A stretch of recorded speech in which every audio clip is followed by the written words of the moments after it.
Hey, and welcome to video number 2. We're going to talk about what products are allowed and what products are not allowed. And we're also going to talk about the do's and the don'ts. So let's go ahead and get started. What products are allowed? Well, they must be original to avoid copyright issues. So original means you created the product. It does not mean that you buy a private label rights product and you can put it on ClickBank. You will see some private label rights products, but there's no guarantee that those people will be staying up there. So by legally, ClickBank rules say that you must be the original owner. So if you do take a private label rights product and you do change it around completely, graphics, sales page, everything in it, and you do change it to the point that it becomes your own product, then that's a possibility. You might want to run that by ClickBank first. The product itself must be a digital product and delivered digitally through your website. So that means that it's got to be downloadable. So let's say, for example, that you buy a product and it's got to be something that somebody can download, they can watch on your website, they can use it, and so forth. Now you can, however, you can ship, for example, books, CDs, and DVDs to your customers. But that product, can be complementary to the main product, which means that your main product is something that they can download. So complementary, say for example that you've got a video course like this one, and they don't necessarily need a report, but it's an optional report that you include with the product. So you also might want to run that by ClickBank as well.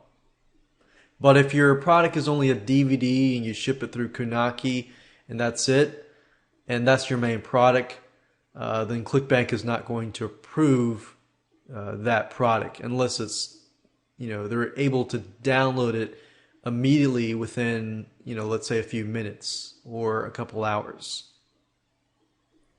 Now let's talk about the types of products that ClickBank does not allow. Now you can check this list from ClickBank, but pretty much what ClickBank wants you to do is they want to make sure everything is original and not copyrighted content. So number one, you don't want to have content in there that belongs to somebody else. If it belongs to somebody else in any way, whether that's pictures, content, text, movies, videos, games, music, and so forth, then you definitely want to avoid that. So anything that's copywritten by somebody else, if it's a PLR, private label rights product, and you did not create that private label rights product, then you probably don't want to put that up on ClickBank. There are a lot of ClickBank like PLR based products, but that's a risk that you will take.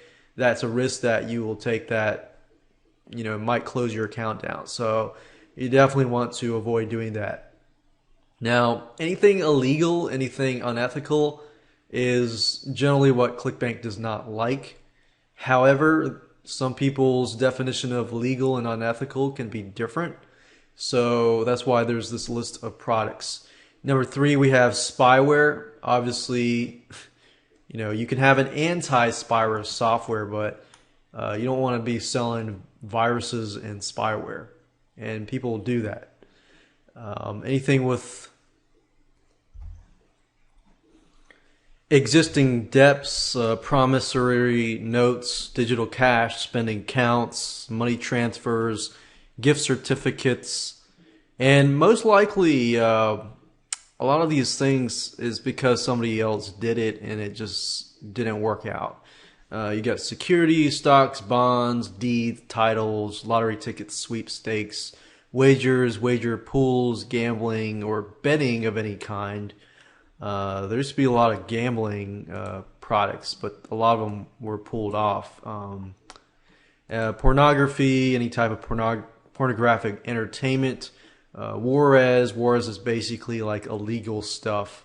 Pirated software, pirating tools, hacking tools, proxies, remote bots. Proxies are basically IP addresses, shell accounts, dial-ups or dial-ins, phone services, phone minutes, cell messaging, SMS type stuff. And if you really don't know what this stuff is, then good. You don't have that product. Spamming type tools, fake ID tools, credit reports, credit repair, professional services, including accounting, legal, medical, pharmaceutical services.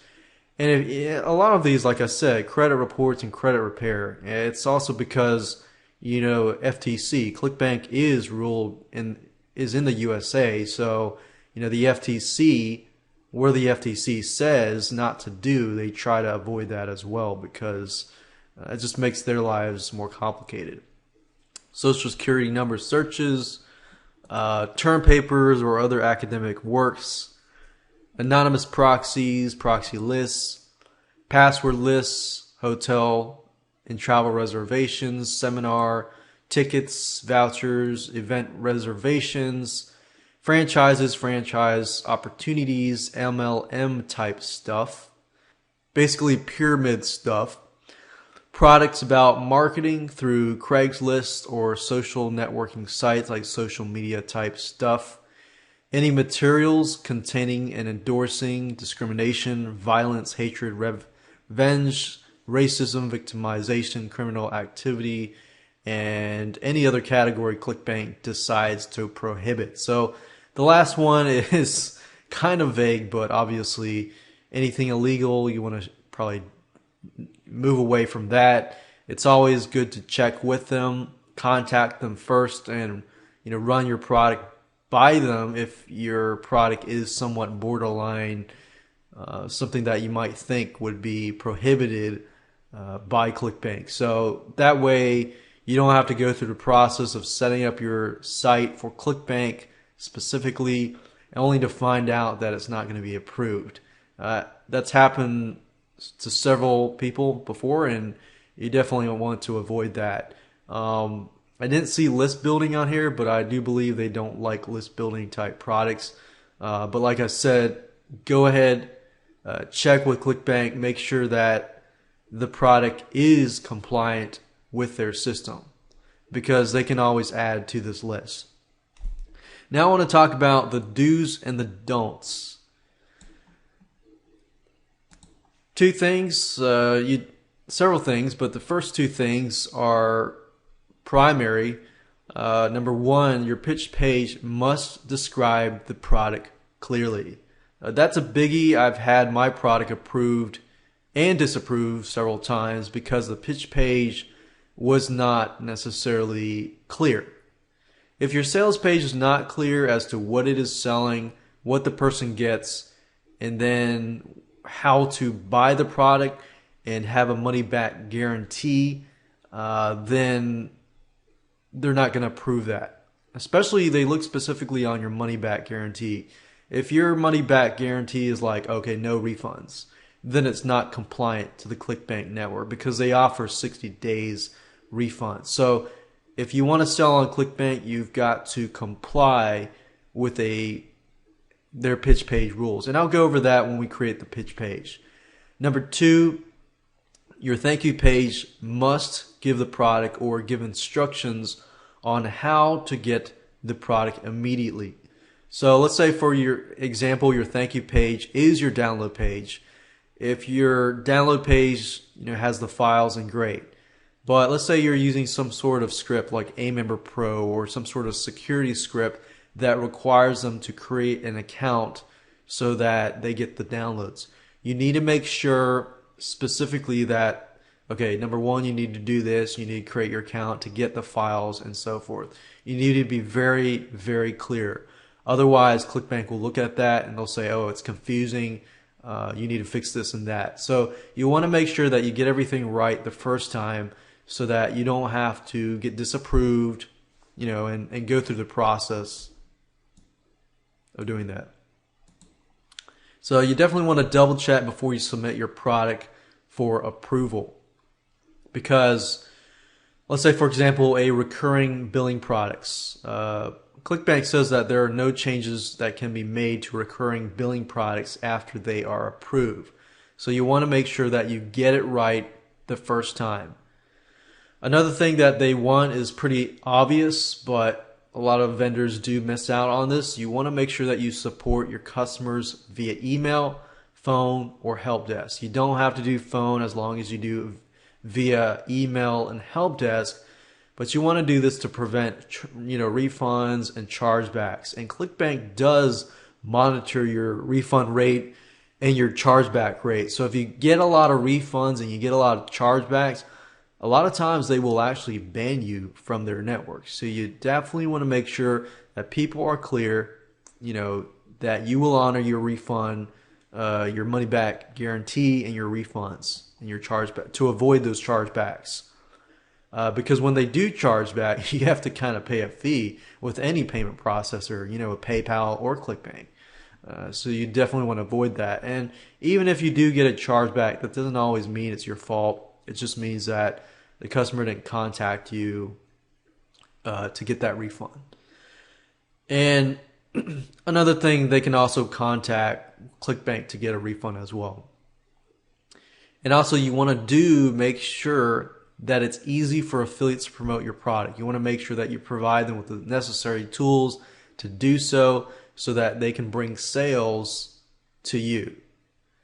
And that's the beauty. You get people promoting your product, even though you might get 25 to 50% commissions, you're really not doing much except the affiliate's doing all the work. You're just providing the product itself and the support. A couple don'ts. There's not a lot of don'ts, but basically, as long as you comply with ClickBank rules, then the don'ts that are left are you don't want to ignore your customers unless you want refunds and chargebacks and bad feedback. So definitely keep your attention on your customer and make sure you take care of your customer. Don't skip video number 9. Video number 9, we're going to talk about how to choose the right categories, how to add the correct marketplace title, description, and so forth before you pay your activation fee. So you definitely want to make sure you get everything right, because this is one of the fundamental basics. And don't violate trademark, copyright law, or DMCA, which is the Digital Millennium Copyright Act. So you definitely want to make sure the product is yours. You don't want to violate copyright. You don't want to use pictures that are not yours. And if you do use pictures, and make sure that you use a royalty-free site like bigstockphoto.com or iStockPhoto.com. So with that said, let's move on to video number 3. We're going to talk about the vendor checklist, what you need to have. We're going to go over to sites and show you what you need to get before you move on to video number 4, which is going to be the fun part.